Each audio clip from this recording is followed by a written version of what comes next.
Corona का नया variant Omicron Bharat में भी पहुंच गया है। देश में इससे पहले 2 मरीज कर्नाटक में मिले हैं। केंद्रीय स्वास्थ्य मंत्रालय ने इसकी पुष्टि की है। इनमें एक 66 साल का विदेशी नागरिक है जो पिछले दिनों साउथ अफ्रीका गया था, जबकि दूसरा बेंगलुरु का 46 साल का हेल्थ वर्कर है। दोनों की पॉजिटिव रिपोर्ट आने के बाद सैंपल जीनोम सीक्वेंसिंग के लिए भेजे गए थे। इसकी रिपोर्ट में ओमिक्रॉन वेरिएंट की पुष्टि हुई है। जिस विदेशी नागरिक की रिपोर्ट में ओमिक्रॉन वेरिएंट पाया गया है, बेंगलुरु म्युनिसिपल कॉर्पोरेशन की तरफ से जारी ट्रैवल रिपोर्ट में बताया गया है कि 20 नवंबर को बेंगलुरु पहुंचने पर वो पॉजिटिव पाया गया था। उसे होटल में क्वारंटीन करने के बाद उसके संपर्क में आए 240 लोगों का टेस्ट किया गया, जिनकी रिपोर्ट नेगेटिव मिली है। इस विदेशी नागरिक ने 27 नवंबर की रात को होटल से टैक्सी ली और एयरपोर्ट पहुंचकर वो यूएई के लिए रवाना हो गया।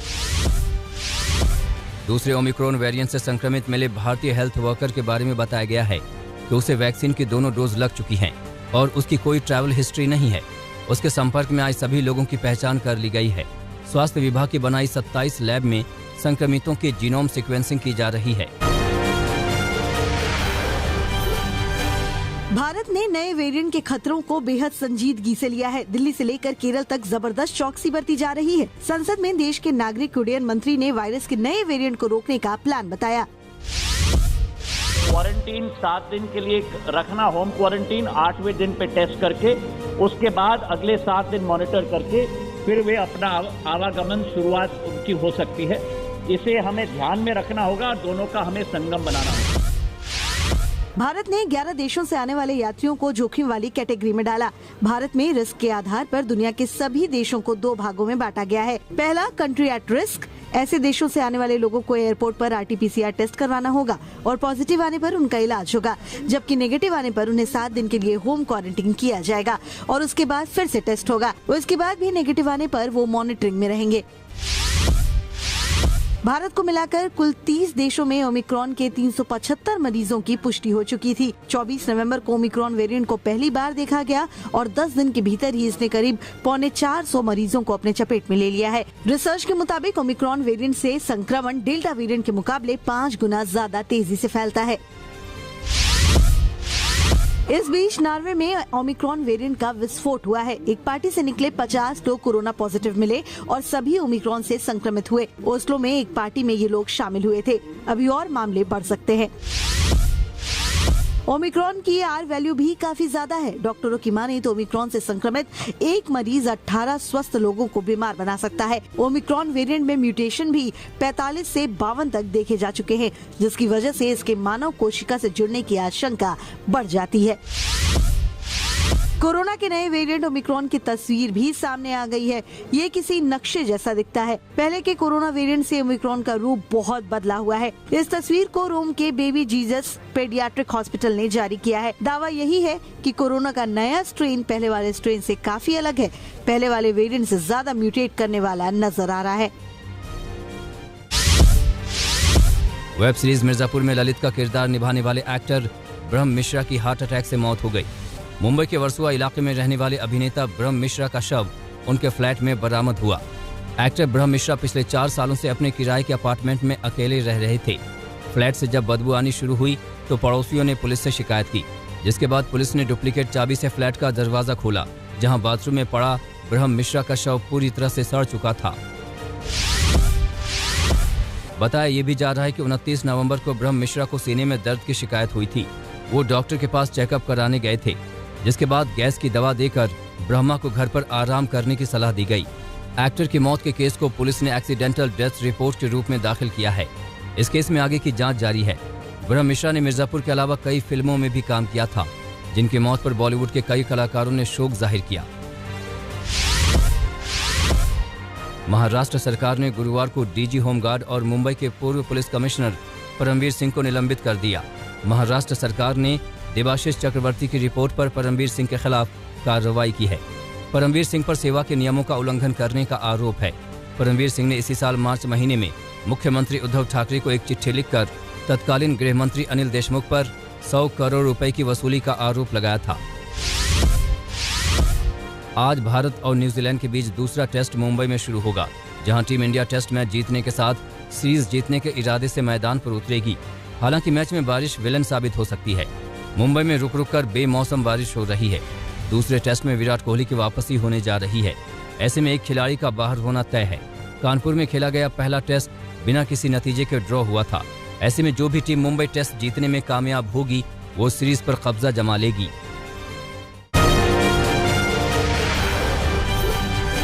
संसद के शीत सत्र का आज 5वां दिन है, लेकिन आज भी हंगामा हो सकता है। हालांकि विपक्ष ने आज रणनीति बदल दी है। अब विपक्ष सांसदों के निलंबन पर तो विरोध जारी रखेगा, लेकिन कुछ दूसरे मुद्दों पर बहस के लिए भी दबाव बनाएगा। इसमें महंगाई, चीन, किसान मुद्दा शामिल है। अब विपक्ष सदन की कार्रवाई में भी बाधा पैदा नहीं करेगा। विपक्ष कुछ अहम बिलों पर अपनी बात संसद में रखना चाहता है। गुरुवार को संसद परिसर में कांग्रेस सांसदों का विरोध प्रदर्शन हुआ था। सांसदों के निलंबन के खिलाफ नारेबाजी की गई थी। संसद परिसर में धरने पर बैठे निलंबित सांसदों से मुलायम सिंह यादव मिले और सरकार के रवैये पर नाराजगी जताई। अचानक बारिश ने धरने पर बैठे सांसदों की मुश्किल बढ़ा दी थी। आनन फानन में उनको जगह बदलनी पड़ी। यूपी में मंदिर के नाम पर सियासत गरमा रही है। बीजेपी ने विपक्ष पर फिर निशाना साधा है। सिद्धार्थ नाथ सिंह ने कहा कि विपक्ष को जिन्ना मुबारक, हमें राम और कृष्ण मुबारक। हम राम का नाम लेते हैं या कृष्ण का नाम लेते हैं, उनको आपत्ति होती है और कहते हैं कि हम हिंदू मुस्लिम कर रहे हैं। जिन्ना का आप नाम लेते हो, आपको जिन्ना मुबारक है, हमें राम और कृष्ण मुबारक है। यूपी के डिप्टी सीएम ने भी मथुरा में मंदिर पर अपना बयान दोहराया और पूछा कि क्या अखिलेश यादव नहीं चाहते भगवान कृष्ण का मंदिर बने। इससे पहले केशव प्रसाद मौर्य ने कहा था कि अब मथुरा की बारी है। रामलला की जन्मभूमि पर भव्य मंदिर निर्माण हो रहा है।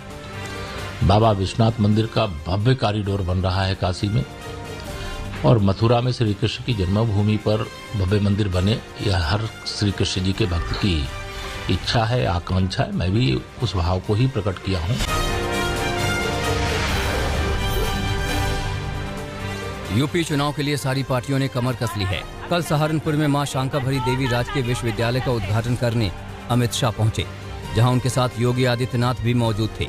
शाह ने यूपी के कानून व्यवस्था को लेकर अखिलेश पर हमला किया, तो वहीं योगी आदित्यनाथ ने अखिलेश राज में तुष्टीकरण का आरोप लगाया। कहां से चश्मा लाए हो, किस चश्मे से देखते हो?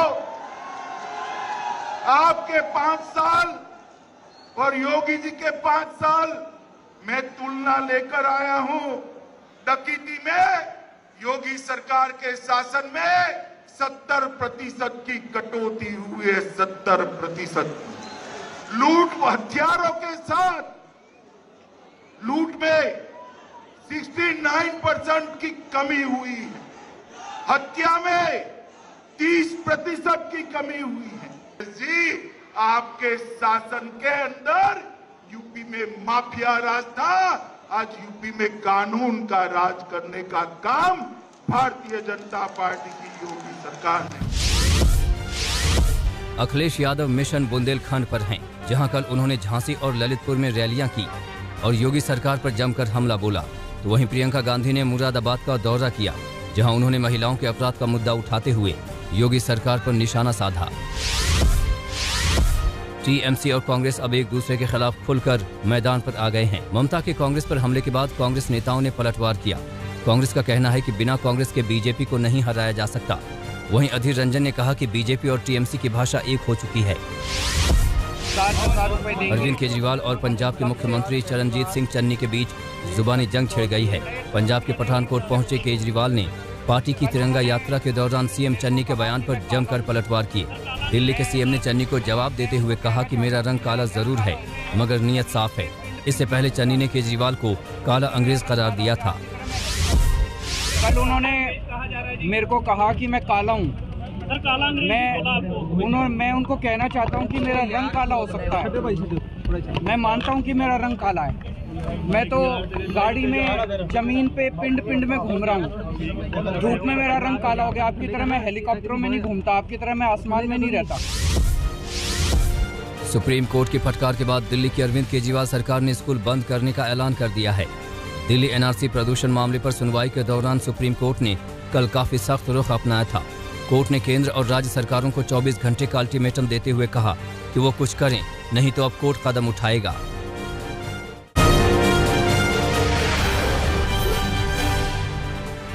मध्य प्रदेश के रीवा में मेडिकल कॉलेज की नर्स ने फांसी लगाकर खुदकुशी कर ली। महिला संजय गांधी मेमोरियल अस्पताल में स्टाफ नर्स थी। महिला ने फांसी लगाने से पहले एक सुसाइड नोट लिखा है, जिसमें लिखा है कि सॉरी पापा, पंवार समाज में न लड़की की शादी करना न लड़के की। महिला की 7 महीने पहले शादी हुई थी। माना जा रहा है कि वैवाहिक रिश्ते अच्छे न होने के चलते महिला ने खुदकुशी की। फिलहाल पुलिस मामले की जांच कर रही है। हरियाणा के अंबाला में 2 पक्षों में जमकर पत्थर चले। पत्थरबाजी की ये तस्वीरें सीसीटीवी में कैद हो गईं। तस्वीरों में आप देख सकते हैं कि कैसे 2 पक्ष आपस में जमकर पत्थरबाजी कर रहे हैं। बताया जा रहा है कि ये पूरा फसाद बच्चों के बीच लड़ाई से शुरू हुआ था। बच्चों की लड़ाई में बड़े आपस में भिड़े और उसके बाद ये पत्थरबाजी की तस्वीरें सामने आईं। पुलिस पूरे मामले की जांच कर रही है। पंजाब के जालंधर में एक पाखंडी बाबा की अश्लील तस्वीरें वायरल हैं।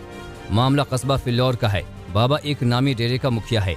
आरोप है कि बाबा डेरे में आने वाली महिलाओं के साथ अश्लील हरकतें करता है और उसकी अश्लील हरकत की तस्वीरें कैमरे में दर्ज हो गई हैं। ग्रामीणों की मांग है कि आरोपी बाबा पर कार्रवाई की जाए, जबकि बाबा ने अपने ऊपर लगे आरोपों से इनकार करते हुए कहा कि वीडियो फर्जी है और उसे फंसाने की साजिश की जा रही है। राजस्थान के टोंक में एक महिला का क्षत विक्षत शव मिलने से हड़कंप मच गया, लेकिन हैरानी इस बात की है कि 8 दिन से शव बोरे में बंद पड़ा था, मगर आने जाने वालों ने ध्यान नहीं दिया। पुलिस के मुताबिक महिला की किसी ने हत्या कर खेत के पास शव को फेंक दिया था। बोरे में शव इस तरह से भरा था कि लोगों को दिखे ना। 8 दिनों में शव बुरी स्थिति में हो गया। इस वजह से महिला की पहचान नहीं हो सकी है। पुलिस जांच में जुटी है। कानपुर में घर में घुसकर एक महिला की हत्या कर दी गई। हत्यारों ने हत्या से पहले महिला के हाथ पैर बांध दिए थे। बताया जा रहा है कि घर में महिला अकेली थी और उसके पति ड्यूटी पर थे। हत्या का खुलासा तब हुआ जब महिला का भाई घर पहुंचा। मामला नौबस्ता खाड़ेपुर का है। हैरानी इस बात की है कि महिला की जहां हत्या हुई उसके दूसरे मंजिल पर रखे हुए कुछ जरूरी कागजात हत्यारों ने जला दिए थे। अब पुलिस पूरे मामले की पड़ताल कर रही है।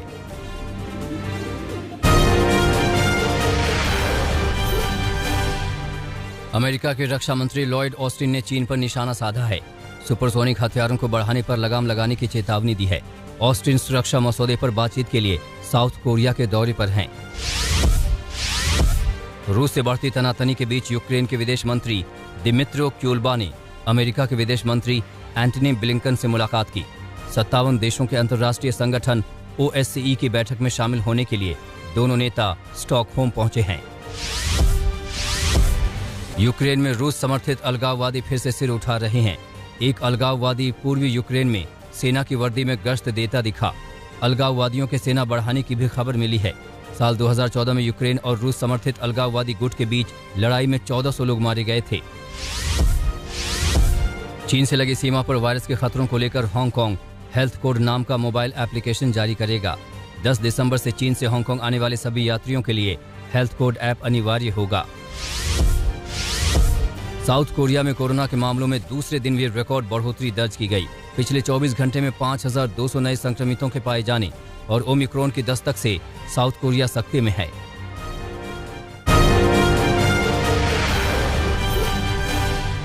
टर्की के राष्ट्रपति तैयब अर्दोआन ने नूरुद्दीन नेबाती को नया वित्त मंत्री बनाया है। टर्की की करेंसी में गिरावट के बाद यह फैसला लिया गया। नई आर्थिक नीति की मांग हो रही थी। नेबाती डिप्टी वित्त मंत्री के पद पर शानदार सेवा दे चुके हैं। वियतनाम में भारी बारिश के बाद आई भयानक बाढ़ और लैंडस्लाइड में 18 लोग लापता हो गए हैं। कुछ लोगों के मारे जाने की आशंका जताई जा रही है। कई घर तबाह हो गए हैं, सड़कें टूटी हैं।